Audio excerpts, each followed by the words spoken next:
on ne voit même plus en ligne de mire là-bas les deux. La victoire à coup sûr se jouera entre Bart Voskamp et Christian N. Jean-Paul? Oui, alors que Christophe Moreau est rentré dans le peloton après une crevaison, le peloton vient d'entrer à Saint-Jean-de-Luz, donc, qui est le premier portonnier de France, une position qui se dispute avec Concarneau d'ailleurs. Et c'est dans cette ville que s'est déroulé en 1660 le mariage de Louis XIV et de l'infante d'Espagne. Vous êtes très sportif de reconnaître à Saint-Jean-de-Luz la position de premier portonnier. C'est du fair play de votre part, vous qui êtes de Concarneau, Finistère.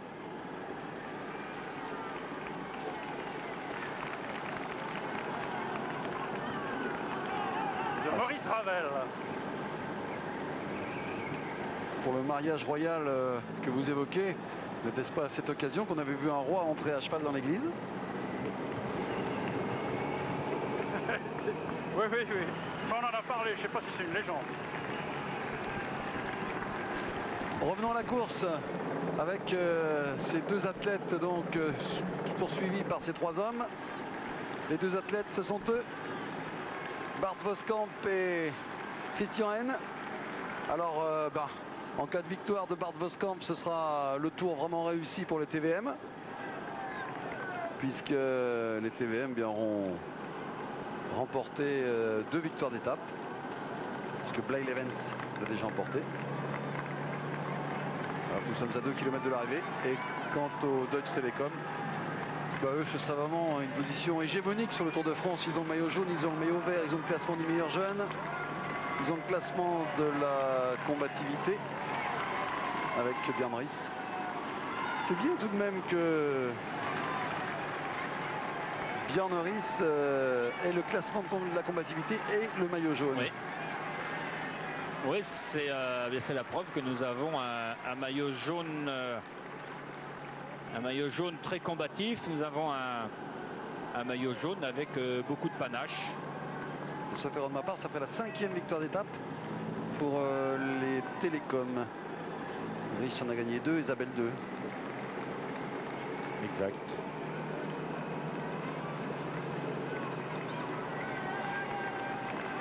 Attention, l'arrivée jugée là-bas au bout, dans ce très très beau boulevard, le boulevard de la mer. Une très très longue plage.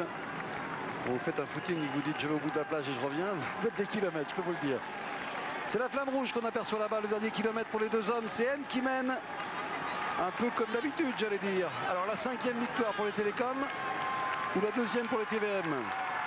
Christian N, le champion d'Allemagne, qui a gagné 9 victoires dans sa carrière, mais jamais rien sur le Tour de France. Il avait fait 5e à Cahors en 94. Et puis, bien Voskamp, il a fait 2 tours. Comme N, ils ont 2 tours chacun, aucune victoire d'étape. La carrière d'un de ces deux garçons va basculer. Il pourra inscrire sur son CV vainqueur d'étape du Tour de France, et ça, croyez-moi, ça compte dans une carrière. D'où l'importance du sprint auquel nous allons assister maintenant. Christian N qui joue un peu les pistards là, en se déportant sur la gauche de la route. Voskamp refuse de passer. Voskamp occupe une meilleure place stratégique que Christian N pour le moment, puisqu'il a l'avantage de pouvoir contrôler son adversaire. Les trois hommes vont bientôt arriver si on ne démarre pas devant. Il joue très bien Voskamp pour l'instant, il fait preuve de beaucoup de sérénité, de beaucoup de calme. Mais N n'est-il pas le plus frais? Il court vraiment en pistard, hein, là, vraiment en pistier, en coureur de vitesse. Regardez, en tout cas les deux hommes n'ont ni lunettes ni casque, juste une petite casquette, on voit leur visage et ça nous fait plaisir. De beaux athlètes, on le disait. N en costaud, N sans finesse, qui veut y aller, mais Voskamp est parti. Voskamp a très très bien couru. Voskamp a très très bien couru, beaucoup mieux que Christian N. Il a vraiment joué avec lui. Victoire de Bart Voskamp de la TVM devant Christian N, qui a fait preuve de beaucoup de naïveté dans ce final, parce qu'il a couru comme s'il était vraiment le plus fort. Il a emmené, mais il a beaucoup trop emmené ce sprint. Jamais il a réussi à faire passer Voskamp, alors que Thibaut va avoir des regrets s'il gagne le sprint des 3. Il est attaqué par Eli, là ça va être difficile parce qu'Eli est très rapide dans le final. Eli devrait remporter la 3e place. Eli devant Thibaut et Vosgardine pour la 5e place. Et puis les autres compagnons d'échappée. N pour la deuxième place, Voskamp devant N, Elie, Thibaut, Boscardine. Alors que pour une nouvelle place d'honneur, on assiste à l'accélération d'Alonso, coéquipier de Miguel, alors qu'il y a des scènes de joie très sympas sur la ligne d'arrivée. Alonso accéléré. Dans sa roue, il s'agit de Ferrigato. Hervé en 4e position. Perona est là aussi. Alonso se déporte. Attaque d'Hervé pour la 6e place. Alonso accélère. Ferrigato semble le plus rapide. Voilà, Ferrigato costaud. Ferrigato très costaud. Ferrigato, Hervé. Et puis la 4e place de ce sprint pour Breukink. Alors que on devra attendre maintenant longtemps pour assister à l'arrivée du peloton.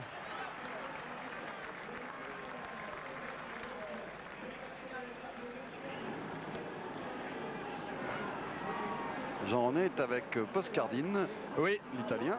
Oui, Patrick, avec Bruno Boscardine et avec Pascal Hervé qui va également nous rejoindre, car Hervé et Boscardine n'ont pas gagné l'étape, mais ils symbolisent bien évidemment tous deux l'excellent travail réussi par l'équipe Festina, et le fait qu'ils soient tous les deux devant aujourd'hui, nous l'avons expliqué dans le direct, permet à l'équipe Festina bien évidemment de conforter sa place au classement par équipe. Alors voilà Pascal Hervé, voilà Bruno Boscardine, ils se félicitent tous les deux, 2 places d'honneur, regardez la caméra est là. Alors, Bruno Boscardine, Pascal Hervé, des places d'honneur, pas de victoire d'étape, mais une belle opération pour votre équipe. C'était important aujourd'hui d'avoir quelqu'un dans l'échappée. Il y avait Pascal au tout premier lieu. Et par la suite, Richard m'a dit qu'il y a eu 2-3 attaques dans la deuxième catégorie de suivre. Et bon, j'ai pas réussi à rentrer dans la montée. Et j'ai rejoint Thibaut dans la descente. Et là, on a roulé même fort. Et on a rejoint Pascal, le groupe de Pascal, dans le dernier Grand Prix de la montagne. Et ce qui était important, ce qui m'a motivé pour rentrer, c'était d'avoir 2 Festina devant pour consolider et assurer notre place de meilleure équipe sur le tour. Oui, en fait, Pascal Hervé, vous vous désaltérez, mais on peut dire que vous allez rejeter ce soir les télécoms à plusieurs minutes au classement par équipe. Après la réussite de Richard Virenque, eh bien, c'est un aspect de la réussite de l'équipe Festina sur ce Tour de France. Oui, il y avait d'abord ce qui comptait, le premier, c'était d'abord la réussite de Richard, c'était le plus important pour l'équipe. Maintenant qu'on s'est approché du podium, bon, on ne s'est pas encore joué, mais on a des grandes chances de mettre Richard sur le podium. En plus, Laurent Dufaux est 4e. Notre grand objectif après, c'était le classement par équipe. Le fait qu'on soit 2, bon, ça nous a permis de prendre 15 minutes d'avance sur les télécoms. Ça nous assure une marge quand ça monte.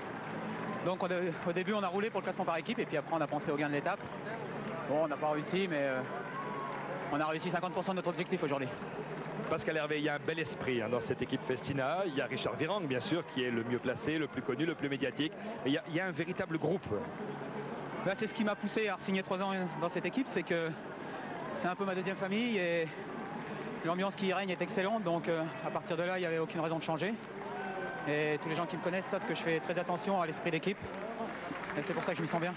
Ben voilà, des beaux propos tenus par le capitaine Pascal Hervé. Pendant que vous les tenez, Jean-René, pardon, pendant que vous les tenez et qu'on voit Bart Boskamp sur le podium, on peut peut-être expliquer pourquoi Boscardine parle un si beau français. Je crois qu'il habite à Genève. Hein. Oui, c'est ça. Il est italien donc de son passeport, mais qu'il parle, je crois, quelques langues avec pas mal de facilité. Oui, alors Bruno Boscardine, combien parlez-vous de langues? 2. Le français et l'italien. Français italien, oui. Alors vous êtes d'origine italienne, vous habitez Genève, c'est ça? C'est ça. Et italien. Né à Genève, de parents italiens. Et bon, ma langue c'est le français, mais bon, j'ai appris l'italien en Italie chez les amateurs. Et je suis bilingue. Vous êtes bilingue, un vrai bilingue, ce qui fait notre bonheur. Merci Bruno. Il est de nationalité italienne, donc Bruno. Mais vous le voyez, donc né à Genève et francophone. Mais s'il est sélectionné pour les championnats du monde ou les Jeux Olympiques, c'est sous le maillot italien. Alors qu'on revoit là l'arrivée de l'étape. Christian Haine qui s'en veut là. Il est dépité, il y a de quoi, hein, Bernard. Il a été très très naïf. Ouais, ou naïf ou trop sûr de lui. Il est parti de trop loin. Il ne s'est pas assez méfié de Voskamp. Et il a cru qu'il allait pouvoir, en emmenant le sprint, empêcher son adversaire de passer. Mais Voskamp a très bien vu démarrer N et il s'est lancé tout de suite lui aussi. Il a profité du sillage, de l'abri au début et il l'a passé assez rapidement. Alors l'écart avec le peloton sera Rauque. Le peloton qui longe l'Atlantique. Le peloton qui va arriver avec un retard très très important. Non, c'est Jean-Paul.